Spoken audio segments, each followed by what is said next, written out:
And I've got the honour and privilege of welcoming you here today to the launch of Ending Homelessness in WA, special edition of Parity, which is produced by the Council to Homeless Persons, showcasing the wonderful work happening in WA to end homelessness. It's been 10 years since the last WA edition of Parity, so today is a significant occasion. I'd like to acknowledge Auntie Frida, who will be doing a welcome to country shortly, our speakers and the many contributors to this edition. I'd also like to thank the Department of Communities for their sponsorship of this edition, along with sector sponsors Accord West, Anglicare WA, Centrecare, Mission Australia, Noongar Maya, Rua, Salvation Army, St Patrick's Community Support Centre and Vinnie's. And also for the great support of the UWA Centre for Social Impact and the WA Alliance to End Homelessness. And many, many thanks to our contributors. Without you, there would be no edition for us to launch today. Please note that this launch is being held via Teams, along with some terrific attendance here in the room.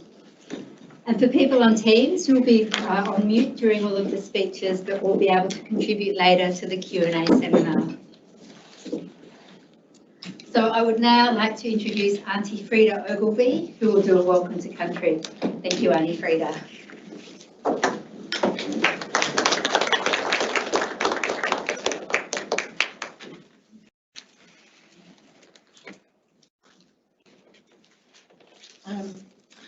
I hear those words most days of the week.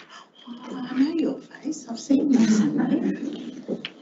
I get the privilege of swanning around the metropolitan area nowadays. As a retired principal and teacher, I'm invited out to many organisations, government and non-government, to come and join in. And I've usually down here with the City of Fremantle doing something. Citizenship welcomes or the inner harbour, and I know nothing about harbours or oceans or boats. I don't know, it must be just the name, I think. But whatever the occasion, I'm interested. I'm a board director with Rua, and I've got to jump on them because I've got the book and they haven't got theirs yet. And I'm not sure where Mark is. Usually he's around. But anyway, I'll let them know I've got a book. But thank you for the welcome this morning, and thank you for giving me the privilege of coming and joining you today. But Kaya, hello, Ngan Kura, Nija Kura, Wak Wanju, Mam Wija, Nija Ngan. I pay my respects to my past, present and future leaders, and to emerging leaders, and to the strangers on Wajak land. Bilia Katmura, Kalak Nijik Darwa Nara, Durble Yerrigan, Artican, Kid Mering Darch. As a Wajak Belladon custodian and traditional owner and matriarch, I welcome you to the Great Sea and the Great Rivers, Durble Yerrigan and Jingara, which means abundance, which is the Canning River, where my family and ancestors left their footprints while gathering their food and constructing their Mayas for over 60,000 years. Cardigan Wajak, Wajak Wira, Nijamurich. Our knowledge and understanding of Noongar reflects deep spiritual and physical connection to the land and places of significance. We can see Karatakumba, or Kings Park, significant site during massacres and a place to communicate with the rest of the communities across the land. This is our cosmology and epistemology. These are our spirits. Jenning, Mumbakai, Kep Wurl, Nijingang Burum, Nanbura, Nalabuja. Look up and down the land to where the river meanders and meets the horizon and the sky, and look at the sun which warms the land and the rain to nourish and encourage growth. Balapin Koring, Nunuk Boyaka, Boyita. Some of you have come from a great distance. Some of you are going on a great journey. Go safely as you return home on your forward journey. Kenyi Buja, Murdik Wiran. Country is inherent to our identity. It sustains our lives in every aspect, spiritually, physically, emotionally, socially and culturally. Nijamaya Nunuk, it's more than a place. When we talk about country, it is spoken of like a person. In other words, that person who is the centre of our universe is our mother, same as the sun is the centre of the universe. Buja, Murkadijan, Wangin, Kurkura, Nijadija, Kejala. Country is family, kin, law, ceremony, traditions and language. For Aboriginal and Torres Strait Islander peoples, it's been this way since the dawn of time. Wangin, Bujarak, Buja, Warangkangalak. Through our languages and songs, we speak to country. Through our ceremonies and traditions, we sing to and celebrate country, and the country speaks to us. To heal country, we must properly work towards redressing historical injustice. While we can't change history through telling the truth about our nation's past, we certainly can change the way history is viewed. People's personal stories, as idiosyncratic as they may be, are woven within a cultural context and act to encapsulate and represent a broader community narrative. This is achieved by reiterating stories handed down to them of places of cultural significance. Dreamtime stories regarding spiritual beings and creation are community narratives people have given voice to, which in turn sustains their own personal life story in positive ways. Thus, the Swan and the Canning Rivers and their tributaries hold great significance, especially specific sites which represent areas thought to be resting places for the wildfoot or home of its eggs, which is over there across the bridge in North Fremantle. Although a number of these places have undergone substantial change, the memories and meanings associated remain.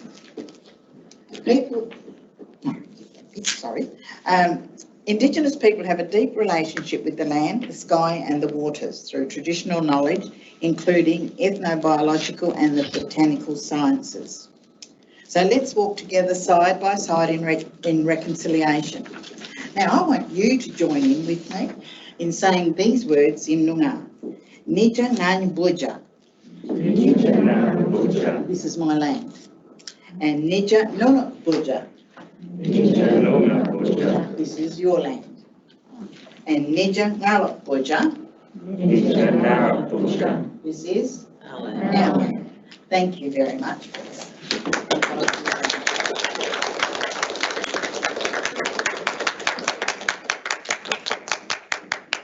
Thank you, Auntie Freda, for a wonderful welcome to country. I would now like to introduce Professor Paul Flathow to give a brief overview of this edition. Professor Flathow is the acting CEO of the Centre for Social Impact and has made a significant contribution to homelessness research over the last 15 years, covering a broad range of topics in this area. Yesterday, many of you will know that he launched the Ending Homelessness in Australia report, and today he is here to speak at the launch of the second WA edition of Parity. And interestingly, Paul was here for the first WA edition, which he helped put together in 2012. So can you join me in welcoming Paul? Thank you.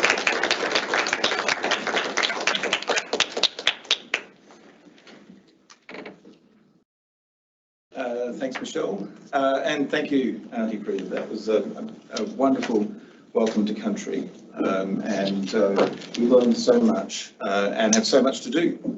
But thank you so much for that. So as Michelle mentioned, this is, if you like, the second edition in terms of Parity, a West Australian edition of Parity. So it's a decade on, almost to the point. 2012 was the last edition, and here we are in 2022. So 10 years on, and in a sense, a lot has changed, but not altogether. If we go back to 2012, it actually was a point after quite a lot of innovation. Huge amount was actually done in that period, particularly from about 2006, 2007 to 2012. And we had, at that point, we'd had the RUD-based National Homelessness Strategy. Interestingly, in Western Australia, prior to RUD coming in, we had the SAP Innovation Fund, and that created momentum in a whole range of areas. For example, Street to Home was started, Safe at Home. There was a lot of innovation, and the West Australian sector was ready for that extra spend that came with RUD. And when the federal government withdrew, almost immediately, virtually the first day of the Abbott government, West Australian services were able to continue on and created further innovation. And here we are, almost in a similar position in 2022. So this is a really exciting point. I'd like to very much acknowledge the work of the Council to Homeless Persons and to Noel Murray. I believe that you're online watching on. Noel would have been here. Obviously, the work that Noel and the Council to Homeless Persons has done has been unbelievable over a long period of time. To have continued Parity, 11 editions each year, year after year, has been an incredible achievement. So from Western Australia, thanks Noel, thanks Jenny Smith as well from the Council to Homeless Persons. We have this second edition, and we described it in the introduction as a bumper issue, just like we described the 2012 as a bumper issue. And it's so reflective of the work that is done by the sector. Everyone's got involved, written up pieces. This time, relative to 2012, we're talking more about housing first programs. We're talking about rapid transition to permanent housing and supportive housing. And interestingly, this time we also have a greater focus around Aboriginal-led programs. So we've got some significant entries there, and that's reflective of the work that's been done on the ground.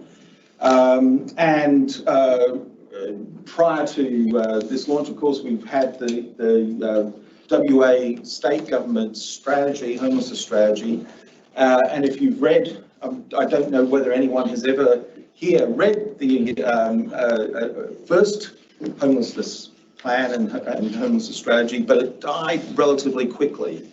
And I can assure you that this homelessness strategy is a lot better than the first that we had some time ago. Notwithstanding that, there was great work that was done by a whole pile of people who were there at the time.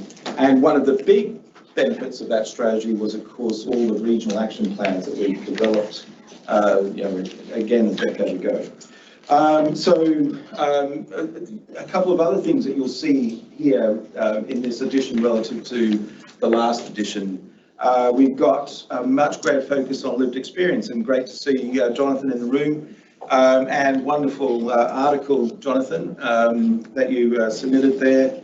The importance of lived experience as a source of knowledge, as a lens of knowledge. That change has been fundamental. The lens of knowledge is not expert opinion, it's not just policy makers, it's not just services. It is lived experience as well, and what a change that has been in our environment.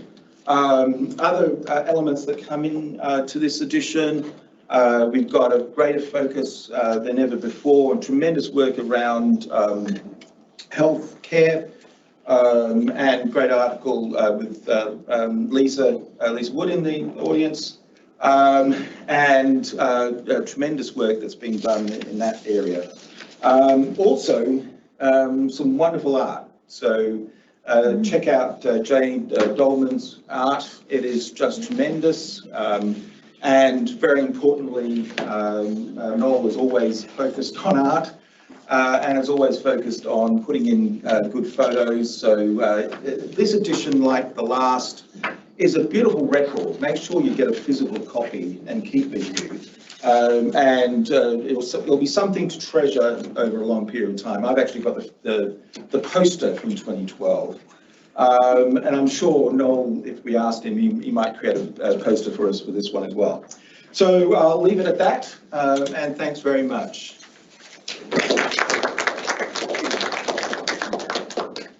Thank you, Paul, and we are truly blessed here in WA to have a researcher such as Paul Flashow here in Perth, helping to contribute to the evidence base. I would now like to introduce Mike Rowe. Mike Rowe was appointed Director General of the Department of Communities in May 2021. Mike was previously Director General of the Department of Water and Environmental Regulation here in WA. Having worked in a variety of leadership, policy, advisory and delivery roles since 1993, Mike is an experienced member of the WA Government Senior Executive Service. Mike is currently the President of the Institute of Public Administration Australia here in WA and a board member of Leadership WA.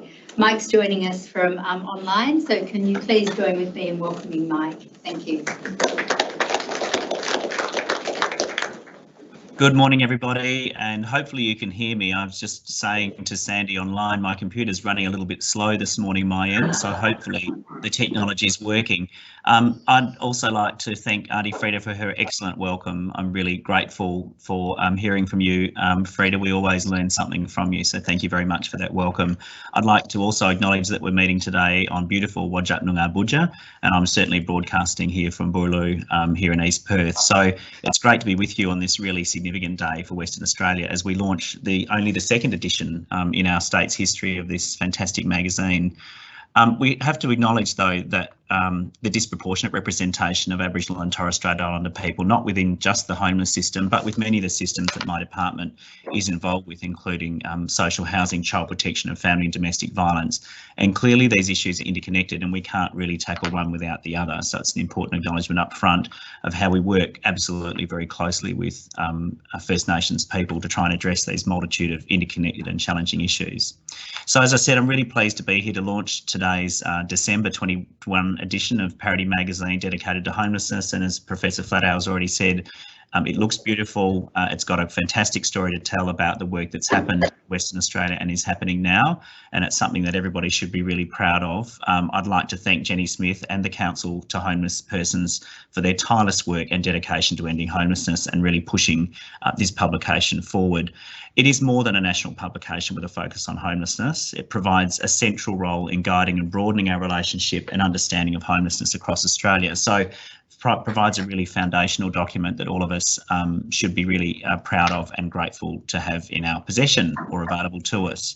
So the importance of the Council's work and all sorts of other advocates who work into homelessness really strongly inform government policy, and we've seen that, I think, work really well here in Western Australia with the approach that was taken to developing our own more recent homelessness strategy, where it was genuinely a strong effort in co-design. I had nothing to do with it. Of course, I inherited that when I arrived, but I'm talked to many stakeholders and I understand there's a lot of love and affection for that initiative because it was genuinely seen as a partnership approach.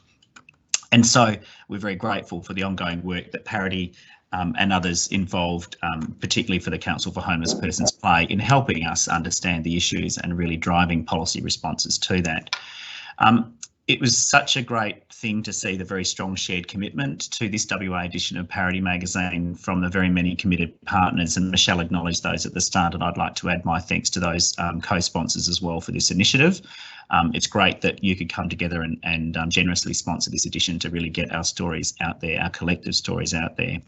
It is a genuine partnership here in Western Australia. It's something I've grown to be proud of over here. So as I mentioned, All Paths Lead to Home, which was the Western Australia's 10-year strategy on homelessness, was a result of ongoing and genuine partnership between government agencies, the community services sector, local government authorities and the wider community. And it's something I think that we can be proud of. It does recognise that combined efforts are really necessary, but not just building the strategy's vision, but also to continue to drive its implementation. You probably noticed that addressing homelessness in all of its forms is a critical task and a priority for the McGowan government, and it's been amplified most recently after the state government announced the creation, either the Premier announced the creation of a new homelessness portfolio and the appointment of the Honourable John Carey as the Minister for Homelessness. So Minister Carey is already the Minister for Housing, so there's some great synergies there with the homelessness portfolio, and he's also the Minister for Lands and the Minister for Local Government, both other significant portfolios which can really make a difference to addressing homelessness in Western Australia. So in my mind, it's now a great combination. We've got a single minister who is a very driven, very energetic minister who's keen to do what he can to really see this homelessness issue pushed forward. So that in itself is a significant effort. Within our own department, within my department, the Department of Communities here, we've established very recently an Office of Homelessness. and that office sits within Communities Strategy and Partnerships Division, and it commenced operation recently on Monday the 31st of January. Jackie Herring, whom hopefully will be known to many of you, and I know that she's in the audience this morning, at least I hope she is leading the new office in the interim. Jackie's been instrumental in leading homelessness services in the North Metropolitan region, working with key outreach service providers, including the Uniting WA, St Patrick's, Rua, Wangening and Ruforce. So that's, in my mind, two positive things to happen recently. We've got a strategy that's been owned and designed by our partners. We've got a dedicated minister for the first time, as far as I'm aware, in Western Australia for homelessness, and we've now established an Office of Homelessness within the department to support the minister and the department more generally in driving that forward. As I've said a couple of times today, collaboration and knowledge sharing through forums such as Parity magazine are really important. They help raise awareness. They develop a shared understanding of the causes and consequences of not having a place to call home. And just rereading it again this morning, it really struck me the diversity of voices that are in there. We've got voices of lived experience, we've got voices of service providers, we've got voices from the government sector, and we've got voices from advocates and peak bodies as well. So it's a really strong reflection of a point in time. Let's hope that in 10 years' time, or perhaps sooner, when Parity comes out again, there's an even more positive story to tell for Western Australia. So with that, it's my pleasure to be here to launch the magazine. I'm really sorry I couldn't be there in person to join you. Thank you very much again for the opportunity to be part of it, to launch the edition. And with that, congratulations to everybody involved. And Michelle, I hand it back to you as our trustworthy and very capable MC. Thank you very much. Now I've got the great honour of introducing Jenny Smith. Jenny's has been dedicated to the public sector, and this includes 25 years in leadership and management roles across a variety of services. Jenny joined the Council to Homeless Persons in 2011 and is now the CEO. Jenny began her career as a social worker and family therapist and has master's degrees in social work, policy and management. She's absolutely passionate about applying her skills and experience to ending homelessness and working in partnership. Jenny's joining us from beautiful Melbourne, my hometown. So can you please join with me in welcoming Jenny Smith?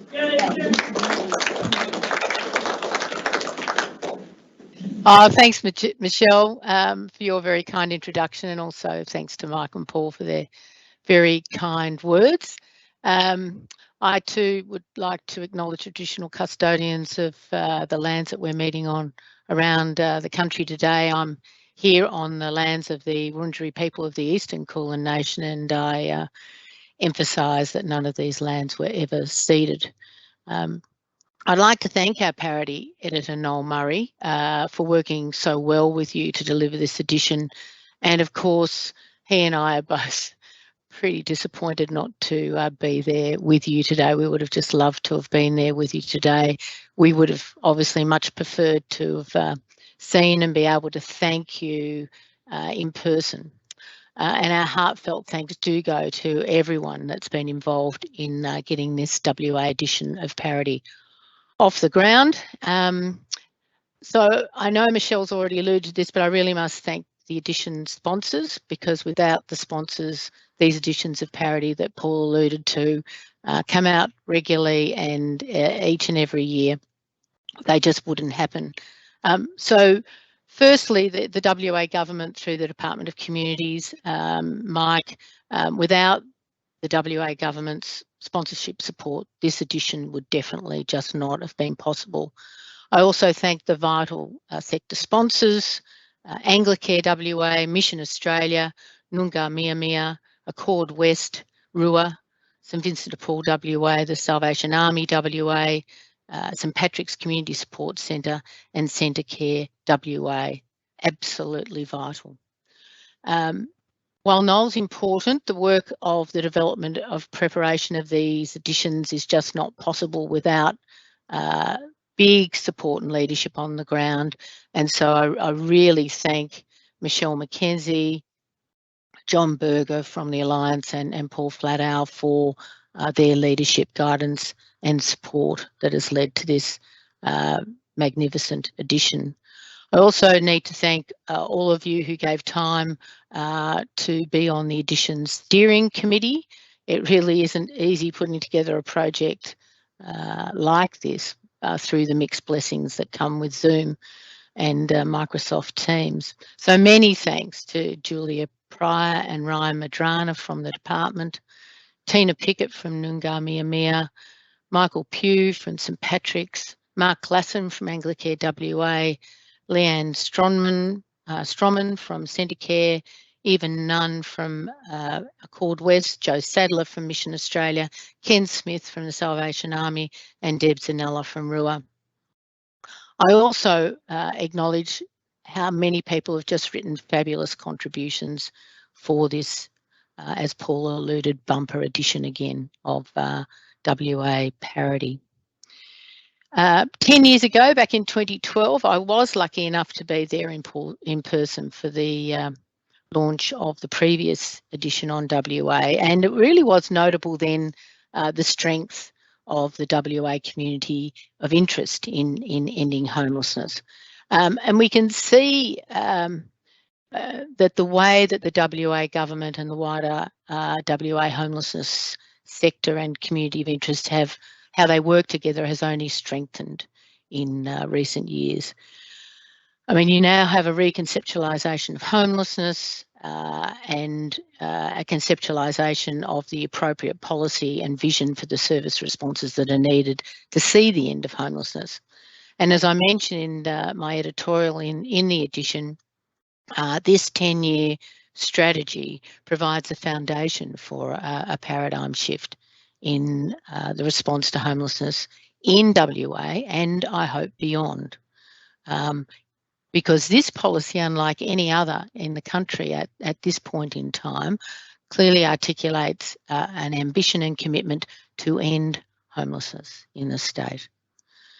I think we all understand that we will need to see a great deal more social housing in WA to realise that ambition, and it has been very heartening to see the recent increase in investment in social housing in WA, and we can only hope that it will be one of many expanded commitments in the future. But nothing like the change that we're seeing happens in a vacuum, and I think it's very important that we all understand the staunch advocacy of Shelter WA over many years, as well as those who are involved in the work of the WA Alliance to End Homelessness and the community beyond that. All that work has really underpinned this paradigm shift. So my hope is that this edition will encourage other state and territory governments to fully embrace a similar ambition to end homelessness and to commit to the policy settings, service responses and the related investments that can make that happen. And we really look forward to continuing to document your progress in future editions of Parity. Many thanks, Michelle.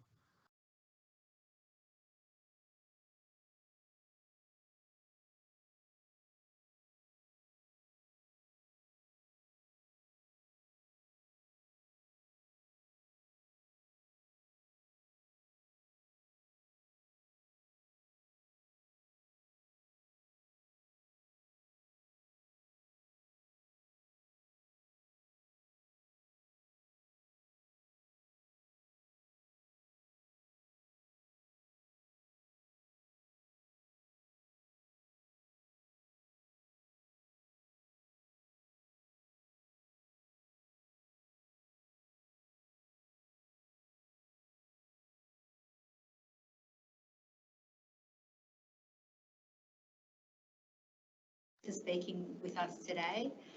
As Professor Flathouse said, if we're to drive systems change, we need to listen, learn and fully engage with people with lived experience. That's how we'll drive reform. So can you please join with me in welcoming Darren? Thank you.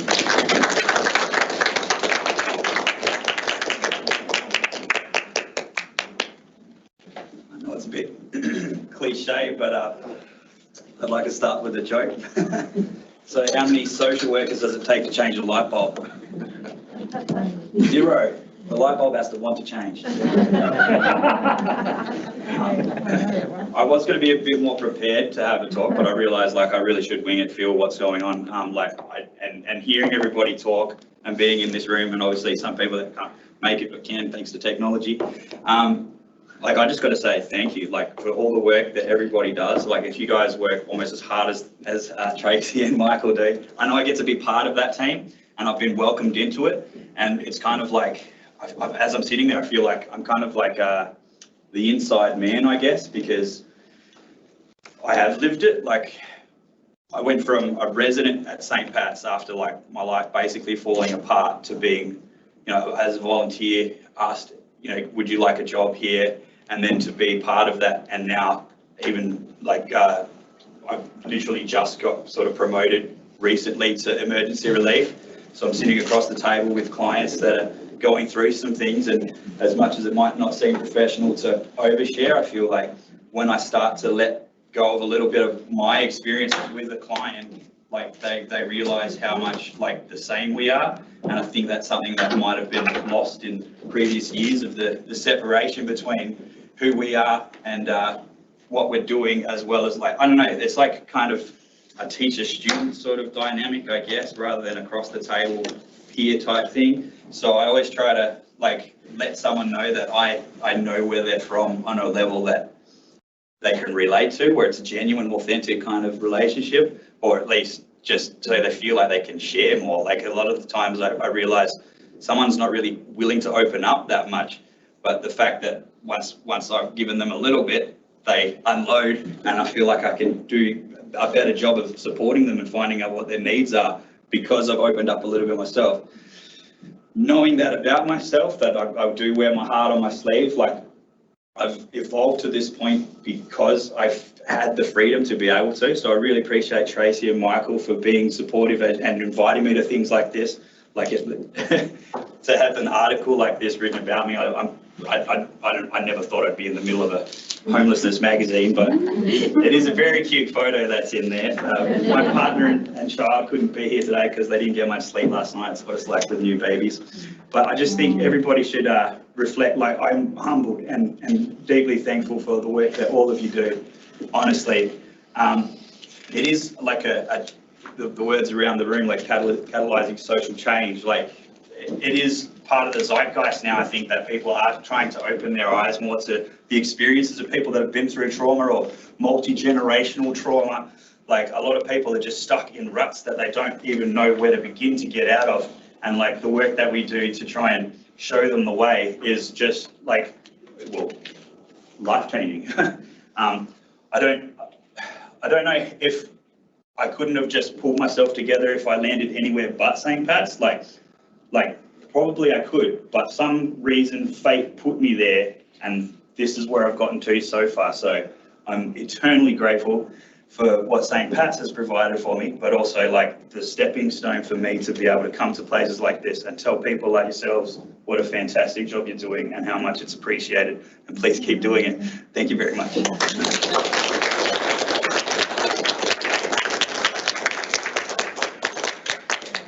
Thank you, Jaron. That speech, fantastic. And I just want to really acknowledge all of the people with the experience here in the room, but the contributors to the edition of Parity. The stories are compelling and a real wake-up call to how we, through partnerships and collaboration, will end homelessness. So I've got our final speaker, the pleasure now of introducing Leanne Strongman. Leanne Strongman is employed as Centrecare's General Manager Community Services, and Leanne oversees 11 branches across the Metro and regional WA. Leanne and Centrecare deliver a broad range of quality outcome-focused services and outreach. Some great news. Leanne is very happy to be a participant in the 2022 Signature Leadership Program with Leadership WA, which is a fantastic achievement. So can you please join with me in welcoming Leanne to the podium.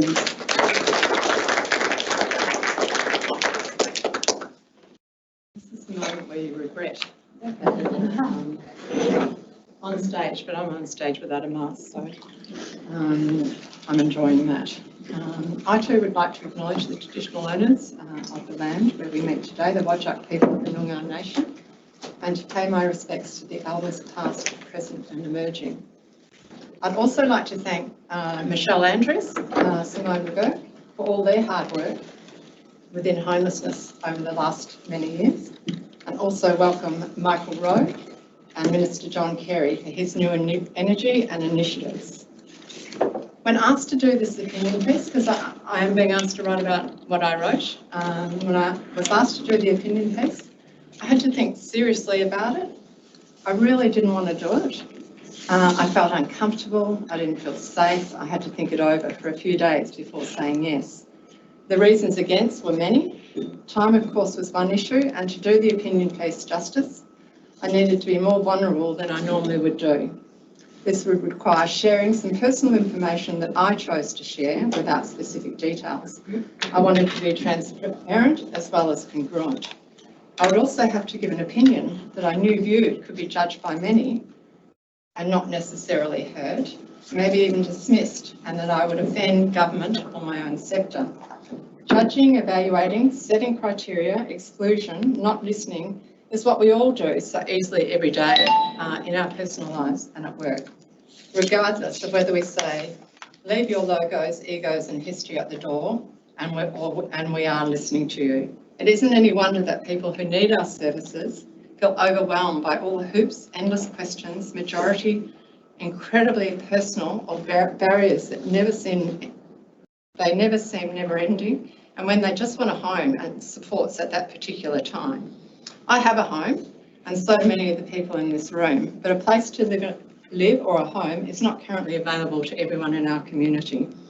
There are many people who don't have a place to live or who are at risk of losing their homes, sleep on the streets, in the parks, in cars with families, friends, crisis accommodation, refuges and supported accommodation. Anyone of us can become homeless. It only takes a change of circumstance, a life event such as a war or a pandemic, domestic violence, health issues, a loss of employment, death of a carer or a partner, or if you're a child, you're dependent on your parents or adult carers, you have no choice but to travel into homelessness and poverty with your parent or carer.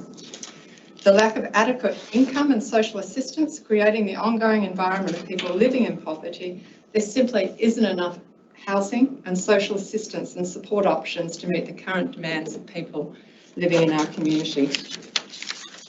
Our focus must also be on both street homelessness and ensuring people at risk of homelessness don't become homeless. It's totally unacceptable that people are homeless or are living in an unsafe situation and we walk on by. I still see homelessness every day and it really challenges me. It challenges me more every day when I walk around people, checking to make sure people are actually alive when they're laying on the ground. I feel a need to do that because I wouldn't want to be that person that walks by someone who's actually in need of emergency help. While COVID-19 has created major disruption and pain to our lives throughout the world, it's also created a time for reflection, time to reevaluate our values, an opportunity to rebalance and focus on what we believe is most important. It has shown many things we have held important and not as important as others, and we can do many things differently. The opening of our borders is imminent. We have to act now to solve the current homelessness crisis and prevent increasing numbers of people becoming homeless in the future. We've shown what we can do where there's a will, so let's do this together and stop homelessness in our state. And just one last thing for Noel. I just want to say a big thank you, Noel, and for Parity. We must have been extremely difficult to work with and challenging throughout this process. So big thank you for putting up with us all and demonstrating your patience, and thank you.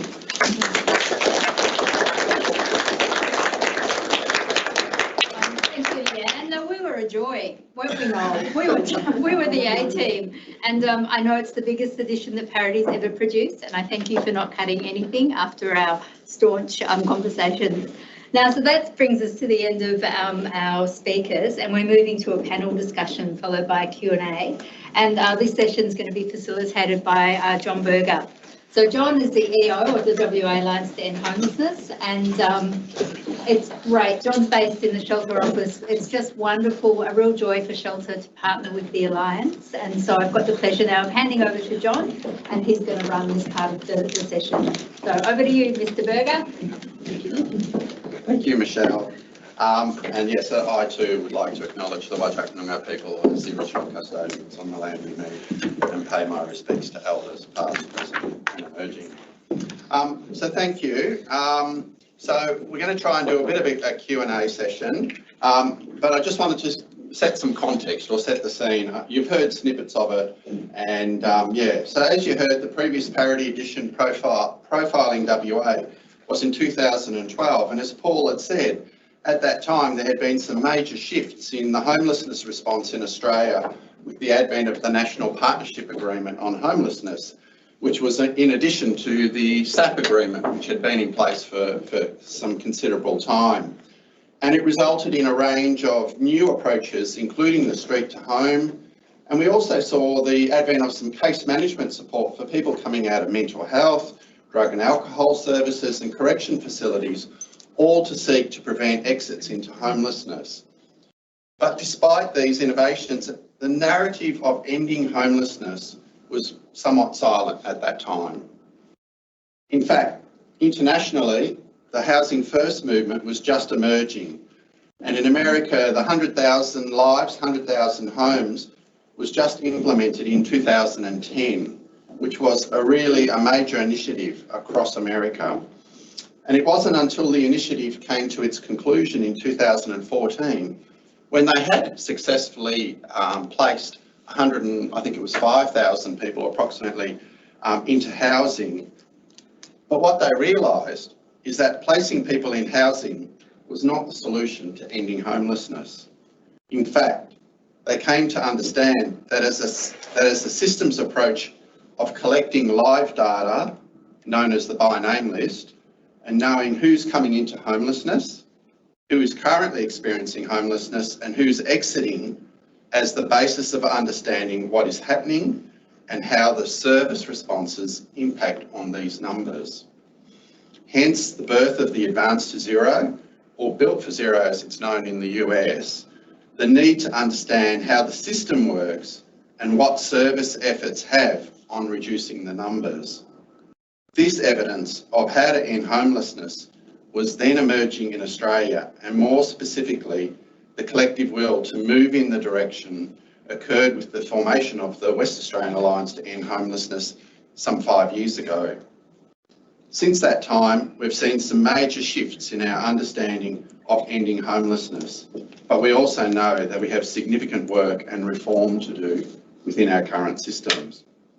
So on that note, we've invited a few people to, I guess, share their reflections of the changes they've seen over the past decade and what are some of the sort of immediate priorities that they see going forward. So I'm just going to quickly introduce you to our panel. We have Deb Zanella, the CEO of RUA, who's on Teams. Thank you for joining us, Deborah. We have Tina Pickett, who's the Managing Director of Noongar Maya, and Jackie Herring, who is heading up this new Office of Homelessness. So thank you for joining us this morning. I'm going to ask each of them a question each. We've got 2 questions, and then depending on how we go for time, we might have the opportunity for 1 or 2 questions from the audience. So I'll get you, Deb, to start if that's okay. So I guess 10 years ago, where were you and what was your participation and understanding of homelessness and the homeless response? And secondly, where are you today and what's shifted for you over those 10 years? Okay, hi John, hi everyone. I'm sorry I can't be there in person, and I do also want to acknowledge our elders and Whadjuk Noongar people and the land upon which we meet. Well, 10 years ago, my hair colour was natural, as opposed to where it is today. It's now brown, full of colour. But I think 10 years ago, I was actually in the AOD space, and I was reflecting on this last night. At that point, we didn't see drug and alcohol services as connected to the homelessness system, and we didn't see the interconnectivity and interdependency of the 2 systems. We saw AOD in itself, trying to treat symptoms of AOD, misuse. And I remember towards the end of my time in the space, we developed this innovation called THASP, which was transitional housing and support services for people exiting rehabilitation, because really for them to return to some of their own communities where drug use was still continuing or drug dealing was happening, we were putting them into a system of failure. And we didn't really understand that. And I thought about that last night in terms of what we have learnt through the collective impact collaboration of what was then 50 Lives, through the use of by name list. And if I'd known that then, I think some of our responses would have been particularly different. So that, I think as a positive, we've grown to understand that whilst we also work with individuals, we work with changing the system, and the system response and the individual response have to happen together. Where am I today and what has shifted? You know, it's been a privilege for me to be at RUA for the last 6 years. I can't claim any real, you know, I can't claim the 50 Lives collective impact project. It was my predecessors who had the courage to start a collective impact project. But what I can say is in the first year where I had the opportunity to speak to street present rough sleepers who had been present on the street for over 25 years, having been housed for the first time and seeing Housing First in its real sense work, it probably was one of those moments in my life where many things pivoted around what I understood to be service provision and what I now understand to be actually my job is around ending social issues. So I think for me personally, as an individual, but as a CEO, I've had a significant shift in the way I see us in the sector. We have 2 panellists here. So Jackie, if you'd like to respond. So where were you 10 years ago and what was your connection? And then where are you today? Cool. So yes, 2012, again, reflecting on this last night, I was actually working for the Department of Housing, so obviously connected to homelessness. But at the time I was in a division called Market Innovation and Partnerships, very much focused on looking at how the housing system was operating and how we increase the availability of appropriate and affordable housing. So very much more in that space of what happens after social housing, how do we transition people out of social housing into something more affordable. And 2 of the projects reflecting back that I think were quite important at the time were one of which was the Assisted Rental Pathways pilot, a really amazing opportunity to work with not only the not-for-profit sector but also the private rental market, and it was almost the predecessor, I think, of the 20 Lives, 20 Homes concept in terms of working with the rental market and trying to provide opportunities for individuals in the private rental market. At the time, we provided a rental subsidy, a guarantee for the landlord. I can't remember the other bits and pieces, but essentially what it was designed to do was provide some people with supported accommodation in the private rental market and hope that they would then transition further on. So I think quite connected to this. The other one was also NRAS, which unfortunately I think is, if my maths is right, is probably coming to an end. But the National Rent Affordability Scheme was also, I guess, one of those things that was designed to bridge the gap between social housing and the private rental market. And as we know in WA today, that is, I suspect, worse than it was back in 2012 in terms of the rental market. So yeah, I guess reflecting, there's lots that we learned back then, and I think we can take that moving forward.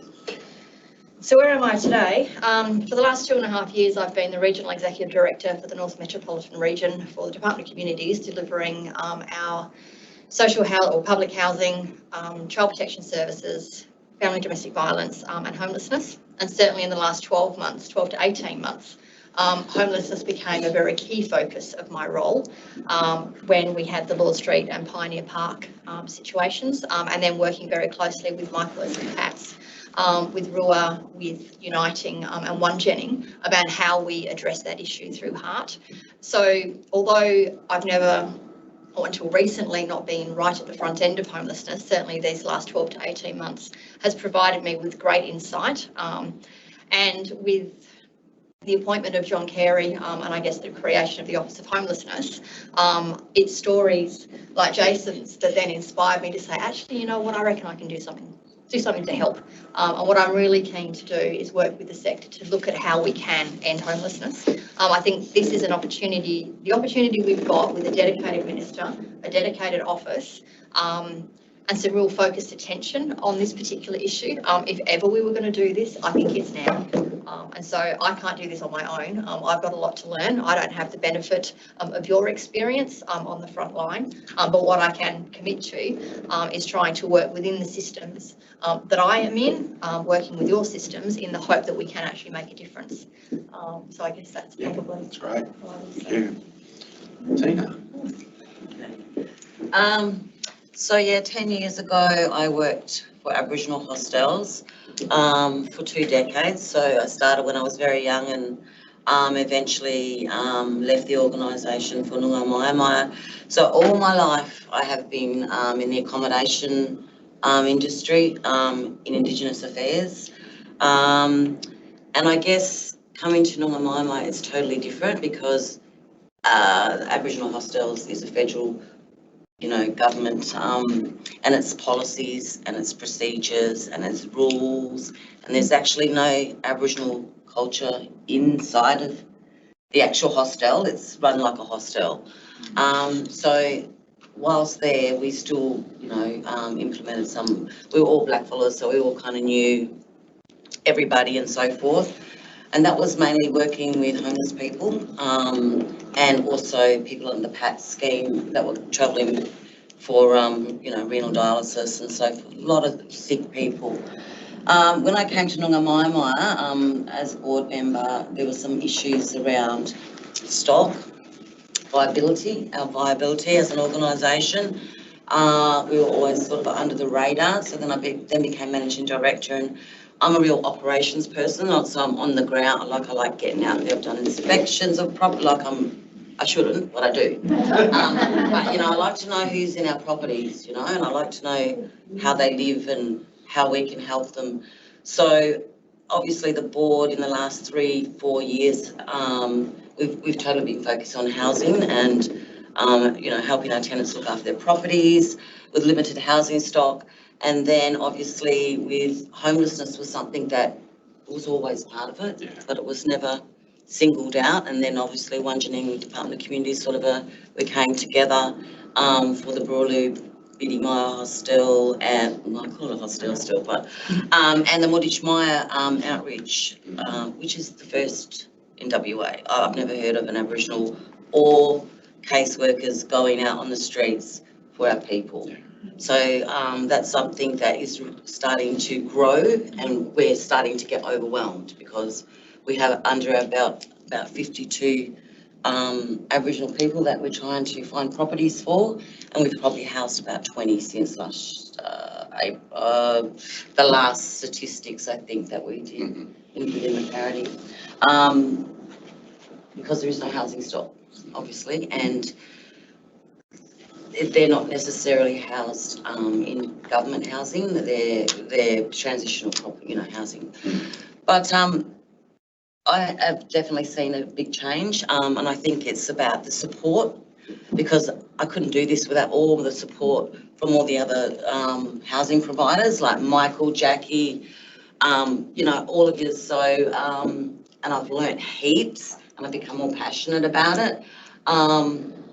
Where to from here? Well, as you all know, we've got the Noongar Housing First Principles that Sandra and the team have developed, and we also have our own tenancy support program that we reached out and got grant funding for, which is so successful. So it's something that I think needs to be installed in all housing providers, is an Aboriginal cultural, like Jared said, when you're blackfella, you know exactly where they're coming from. So our staff are Aboriginal. They're stressed out to the max, but they love their job, and we've probably saved about 3 evictions because we've got out there, we've helped them. It could be elders, their grass is this high, the council on our back, they've got no money to, get a gardener, so we'll get it. So that has come with brokerage. Big shout out to the sisters of St John of God. They've been very awesome supporters for Noongar Maya. And now we're trying to get some more funding for Sandra. So that's something that I'd love to talk to Mike Rowe about.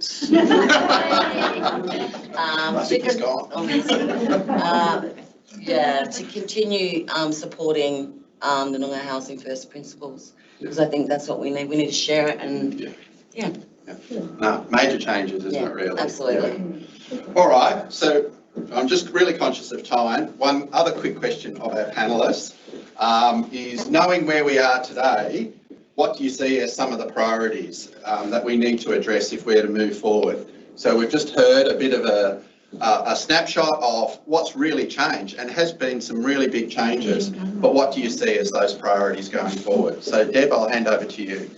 Really quickly, because I don't want to take up everyone's time, but I think we can't underestimate the impact of COVID on people experiencing homelessness and what that will mean for us. I think we have to show strong fidelity to the strategy. I think we have to really work hard to not allow lag or deviation from the strategy, as much as that may disrupt our own services as service providers.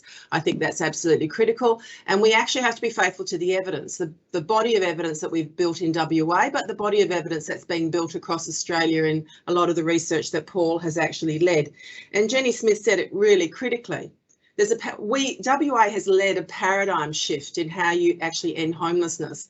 And if we don't implement at a rate that is faster than what we're currently doing against the evidence, with the fidelity to the strategy, we will miss the opportunity to be the jurisdiction in Australia that really, really makes a difference in all of that.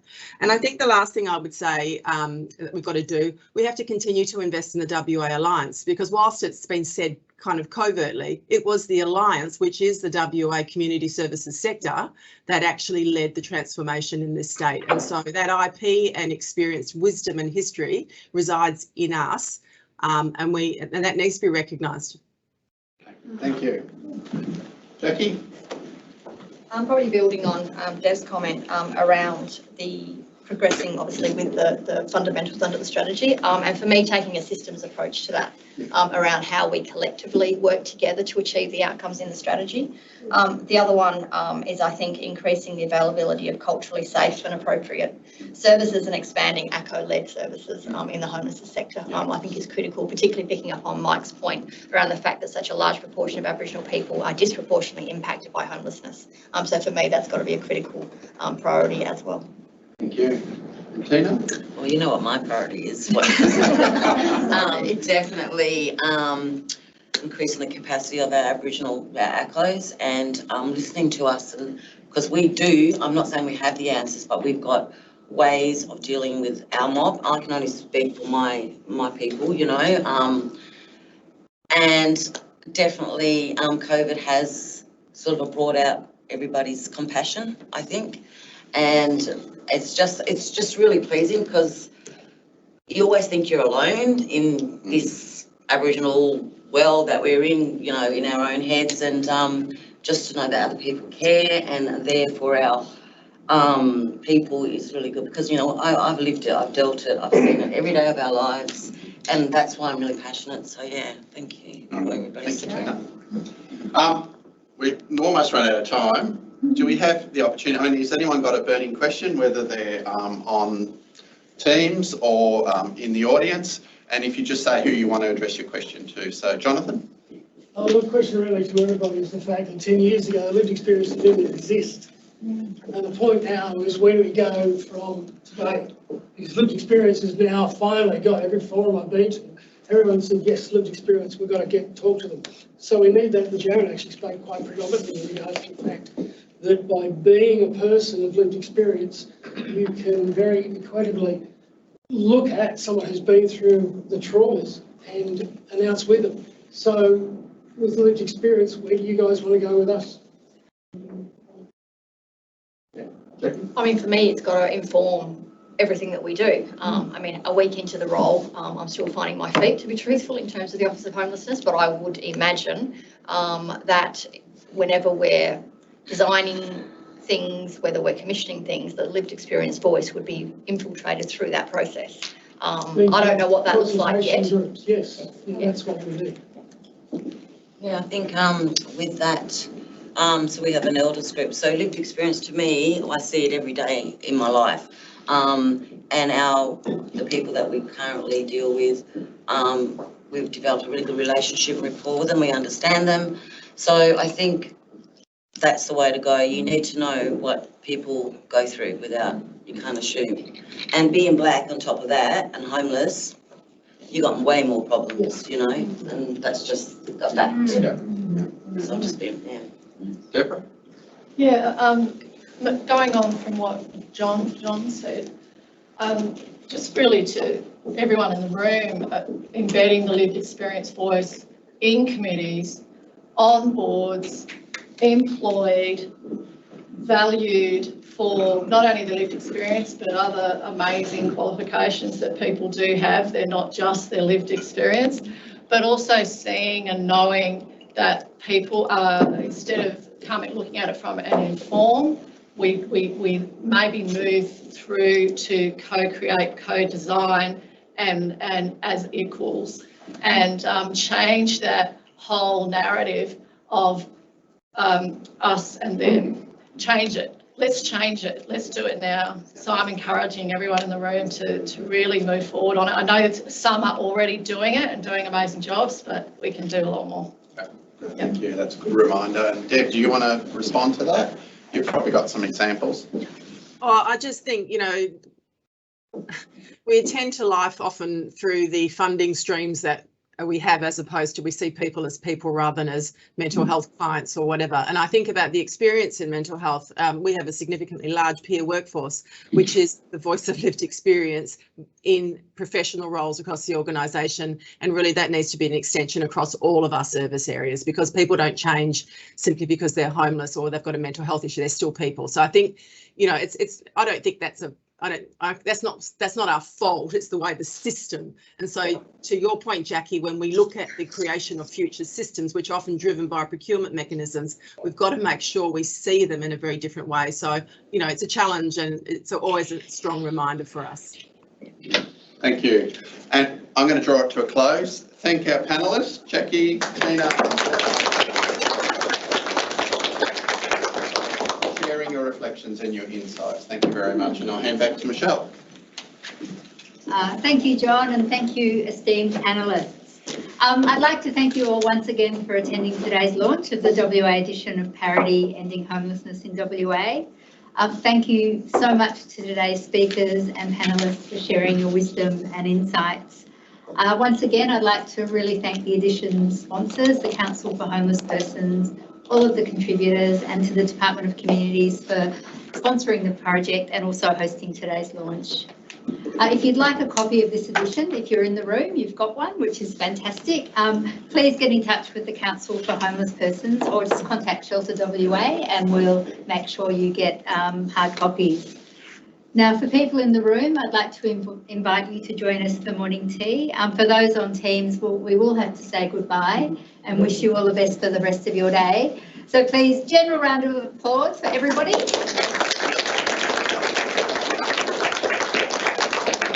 Thank you again for your time, and I wish you all well. Thank you.